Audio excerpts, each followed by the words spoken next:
চুজিৰে বাৰু বহুত হালৱা খাইছে, কিন্তু আটাৰে হালৱা খাইছেনে? খাবলৈ ইমানেই টেষ্টি যে মুখত দিয়াৰ লগে লগে পমি যায় আৰু ইমান টেষ্টি, এবাৰ খালে আকৌ খাবলৈ মন যায়। তেতিয়াহ'লে বলকচোন হালৱাখিনি কেনেকৈ বনাই আপোনালোকক দেখুৱাওঁ। প্ৰথমতে 2 কাপ পানী লৈছোঁ আৰু পানীখিনিত 1 কাপ চেনি দিছোঁ আৰু চেনিখিনি অকণমান কমকৈ দিছোঁ, মানে অকণমান মিঠাটো কম হ'লে খাবলৈ আমনি নালাগে। আৰু এতিয়া এই চেনিখিনি পানীখিনিৰ সৈতে ধুনীয়াকৈ লৰাই মাত্ৰ গলাই ল'ম। এয়া ধুনীয়াকৈ উতলি আহিলে আৰু চেনিখিনি ধুনীয়াকৈ গলি গ'ল আৰু এইখিনিতে এতিয়া মই গেছটোৰ পৰা নমাই দিলোঁ আৰু কেৰাহীখন পাতি দিছোঁ আৰু তাতে মই সেই একেটা কাপৰ জোখৰে 1 কাপ মই ঘি দি দিছোঁ। ঘিৰে বনালে খাবলৈ বেছি টেষ্টি হয়, ধুনীয়া ফ্লেভাৰটো হয় আৰু ৰিফাইন তেল দিও বনাব পাৰি, কিন্তু ঘিৰে বনালে ভাল হয়। আৰু তাৰপিছত অকণমান ড্ৰাই ফ্ৰুট লৈছোঁ। ড্ৰাই ফ্ৰুটত যিকোনো ড্ৰাই ফ্ৰুট ল'ব পাৰে। মই কিচমিচ আৰু কাজু লৈছিলোঁ। কিচমিচখিনি অকণমান ফুলি অহাৰ পিছতে উঠাই দিলোঁ, কাৰণ কিচমিচখিনি বেছি ভাজি দিলে আকৌ তিতা হৈ যাব।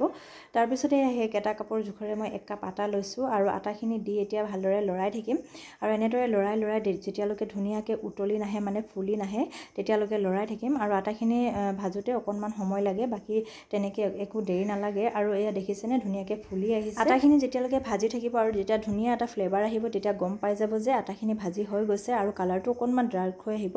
আৰু এয়া দেখিছেনে ধুনীয়াকৈ কালাৰটো ডাৰ্ক হৈ গ'ল। আৰু এতিয়া মই ইয়াতে ড্ৰাই ফ্ৰুটখিনি এড কৰি দিছোঁ আৰু ড্ৰাই ফ্ৰুটখিনি দি পুনৰ অকণমান এনেকৈ মিক্স কৰি দিম আৰু গেছৰ ফ্লেমটো একেবাৰে ল' কৰি দিলোঁ। আৰু এতিয়া নহ'লে গেছটো বঢ়াই দিলে বেছি কাঢ়া হৈ যাব আৰু তেতিয়া তিতা হৈ যাব। আৰু তাৰপিছতে এতিয়া মই ইয়াত প্ৰথমতে বনাই ৰখা চেনি পানীখিনি অলপকৈ দি এনেকৈ মিক্স কৰি লৈছোঁ আৰু গোটেইখিনি পানী একেলগে নিদিব, নহ'লে পটককৈ লাডু বান্ধি যাব। আৰু এনেকৈ অলপকৈ দি ধুনীয়াকৈ মিক্স কৰি ল'ব। আৰু হালৱাখিনি বনাওঁতে আপোনালোকে পাৰিলে ৰঙা আটাটো ব্যৱহাৰ কৰিব, তেতিয়া খাবলৈ বেছি টেষ্টি হয়।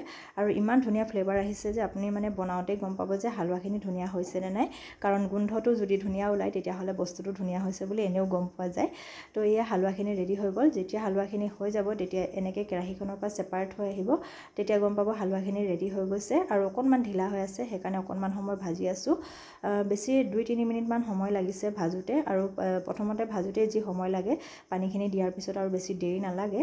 আৰু এই হালৱাখিনি ৰেডি হৈ গ'ল। এতিয়া মই গেছটো অফ কৰি কিছু সময় ঠাণ্ডা হ'ব দিম, তাৰপিছতে হালৱাখিনি খাব পৰা হৈ যাব।